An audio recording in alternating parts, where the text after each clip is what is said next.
Someone say I want to transact $100,000 worth of USDT into SNR, and I want to transact it back. I want to be sure I can transact it back.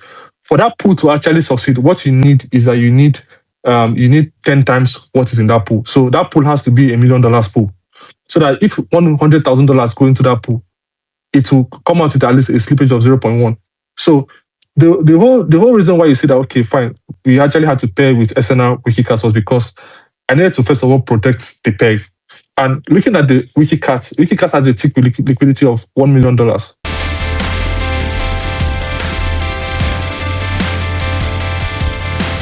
Currently, if you look at all the local stablecoins in the market right now, they have very small liquidity pools. Nobody is trying to go into DeFi proper. Let's say someone wants to buy $500,000 worth of Naira on the blockchain. It's almost very difficult to see where to actually put that money in. So if I mint, say for example, if I mint, let's say $1 billion worth of stable Naira, it's right now it's just useless. I can't use it to actually like buy, let's say, Bitcoin, because we've not provided that liquidity layer. So the very first thing I want to do is I want to make sure that across every pool in SNR, that SNR is, first of all, SNR is the one that is managing those pools, number one. Number two, that those pools have robust liquidity. You understand? So, for example, if I want to go into DTG with, say, $500,000, I should be able to buy SNR worth 700 million Naira, go into DTG pool, buy and come out with a slippage less than 0.5. You understand? So for that to actually happen, we have to make sure that we go in full DeFi. And I always say this is how you unlock the local economy. Like you see with Shiba now, I was able to buy 500,000. I was able to convert all my money into $500,000 worth of USDT. I didn't need to know who the owner of USDT was. I didn't need to have a mint and bond account with USDT as an organization, or with Tether as an organization. So that's what I want to make sure that I'm able to do. I want to make sure that I'm able to create large liquidity pools, DeFi pools. I want to make sure that there are a lot of farmers, there are a lot of people that are earning, people that are staking stable Naira and earning at least, I don't know what Treasury bill is paying right now. I think it's 18%. I want people that can earn at least 20%. And this will only come from 20 to 25%, and this will only come from from the fees that are coming from people trading those large liquidity pools. So that's my plan with stable Naira. I remember the time when and this, I'm saying this very light because I remember that even though we have NIDBS, the switching platform that does a lot of switching, and it's purely Web2, having banks able to send Naira from their branches across Africa back to their home branch in Naira would make a lot of sense, because they don't need to do all that conversion, all that FX, So that's one of the things I want to do with stable Naira. The fact that people can remit it back to the Nigerian economy as Naira. You understand? I don't know if that makes sense. So, for example, now I heard that Dangote wants to open a refinery in Kenya, right? All of the proceeds that he makes from that refinery in Kenya, he can remit it back to Nigeria as Naira. That would make more sense. And for that to happen, we have to have robust Kenyan shillings / NGN pools from stable Naira. So that's it. So I think the question is asking is how solid is stable Naira technically?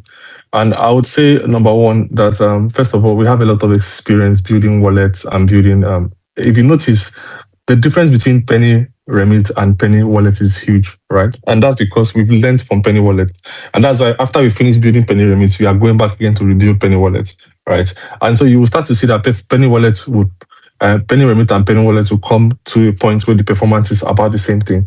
And that's going to go for all the other products in SMC DAO. So with SNR, we've learned our mistakes. There are a lot of mistakes that we made, right? Actually, just one mistake that we made, right? And the mistake was very, very unintentional. So I'll explain. All right.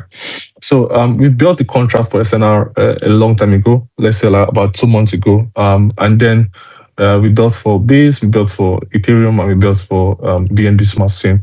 Now, the plan from the very beginning was that, we are going to launch SNR with USDT, right?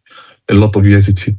But what happened along the line was that because the period from which I finished launching Penny Remit, then when I now paid salaries for the DAO. Don't forget, we pay a lot of salaries for the DAO because engineers don't come cheap.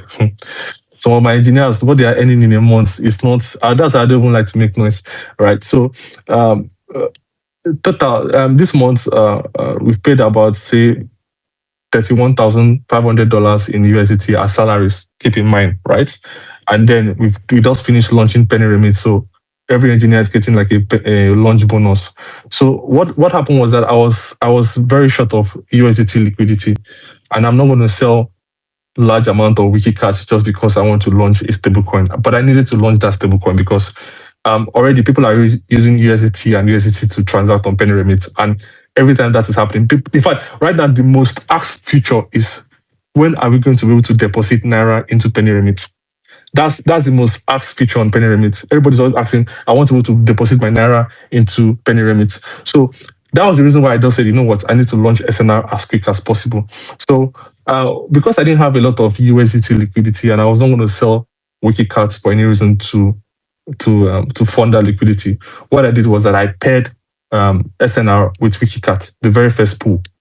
And the idea behind paying SNR WikiCat, the very first pool, is because number one, I want it to be that before you can actually buy SNR, you have to buy WikiCat. Any swap in the world that wants to route to buy SNR must route you through WikiCat. That's one. Number one, if you are routing it through WikiCat, you have to pay that 2% fee, right? So 1% comes to us as tax, another 1% goes to the bond, right?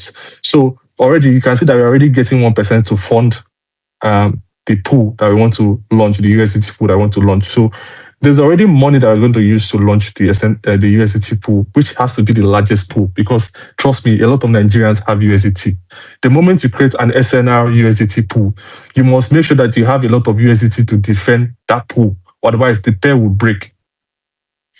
Now, take for example now, a trader comes and say, oh, I want to transact. Looking at the P2P market, I've seen $100,000 worth of USDT. Someone say, I want to transact $100,000 worth of USDT into SNR. And I want to transact it back. I want to be sure I can transact it back. For that pool to actually succeed, what you need is that you need 10 times what is in that pool. So that pool has to be $1 million pool. So that if $100,000 go into that pool, it will come out with at least a slippage of 0.1. So the whole reason why you see that, okay, fine, we actually had to pay with SNR WikiCats was because I needed to first of all protect the peg. And looking at the WikiCat has a tick liquidity of $1 million. $1.1 million. So I know that anybody that wants to cause damage to SNR, to the stable Naira would have to buy about that, and I don't think it will incentivize anybody. So that's one. Number two, when we launched stable Naira, I was so tired because we have been building since morning. So I added liquidity, SNR, WKC liquidity. I did not add SNR USDT liquidity. The price oracle that we designed to track the Naira was based on the SNR USDT liquidity. So guys, before we move to the remaining part of this conversation, I would like to hear from you what you have learned from this discussion so far. Your views and your opinions about the subject matter. Kindly drop them under the comment section of this video and let us engage. And also let me know in the comments if you'd like to be seeing more of updates like this. I mean those conversations that will keep you informed and help you in your crypto journey. I'm still your host, Shino Oladele. So imagine you design a price oracle and you coded it and say, okay, rebalance SNR and rebalance USDT as a pair. So if there's more SNR in the pool than USDT, sell off SNR, buy USDT. If there's more USDT in the pool, sell off USDT, buy SNR. That's how you track the price of Naira. You understand? So now there's a rebalancer, there's a price oracle doing that. But the mistake I made was that the first pool I added was an SNR WikiCat pool. So while WikiCat started, so when we launched, WikiCat started to pump. SNR started to pump like a meme coin. And so I wasn't asleep. The person that woke me up, the person that called me was, I think, SMC researchers. They called me and they said, we've been getting a lot of people tagging us that something's happening with SNR. So I went to go and check it. I woke up and I saw that the thing was already 700%. Wow. So out of I called all the developers, guys, we have to get on this. So this was happening. Oh, this thing is pumping. A stablecoin is not supposed to pump. So what we now had to do was, first of all, while we were coding and trying to refactor the entire code to actually track SNR WKC, the coin was pumping. So as soon as we refactored the entire code, and the price oracle started tracking, the first thing it did was to track the price back to Naira price. Don't forget, people were buying $500 worth of SNR $20,000 worth of $20,000 for $500, and some people that were buying 400,000 naira, $700 for 10,000 naira worth of naira. So naira was like 10 times more expensive than what it should be. So the first thing the price oracle did was to sell off all of the and before then I already made a post that see you guys, nobody should buy SNR. In fact, if you have SNR, if you nobody should buy SNR. So already some people started to exit the market, and then upon that, right, the price oracle also started selling the SNR all the way down till they started tracking the price of naira. So a lot of this thing was our fault because of the fact that okay, we did not. It was an oversight that we shouldn't have happened, which I'm very sad that it happened. In fact, if you look at the SNR chart, it almost looked like it was a meme coin that went up and came down, and it's so painful whenever I look at the chart. But I know that over time it will clear off, right? But for me right now, that was a mistake that happened. But all I can do at this point now is that okay, you know what, this was a rough start that happened. This was a lesson that was learned. Any other person that wants to launch a stable coin in the DAO, we'll be able to give these people our experience because we've launched it as well too. So that's basically what happened with the SNR. SNR is stable right now. You can see that he has been tracking the price of naira for like 4 or 5 days right now. Everything is balanced. People are buying in and out of SNR. So it's not even a big deal at this point. So that's it. So technically, what I was going to say is that technically we are very sound. There's nothing to worry about when it comes to stable naira. It's as stable as it is. Bringing you insights to the opinions of people about the state of crypto, then you can count on us on this channel. On this channel, we help you to understand the bullishness and the bearishness of the community about the coins you are holding or the coins you are about to buy. Kindly hit the like button and subscribe if you are yet to do so you will get notified once we post our next video. I'm your host, Shina Oladele. Thanks for watching, and let us meet in my next video.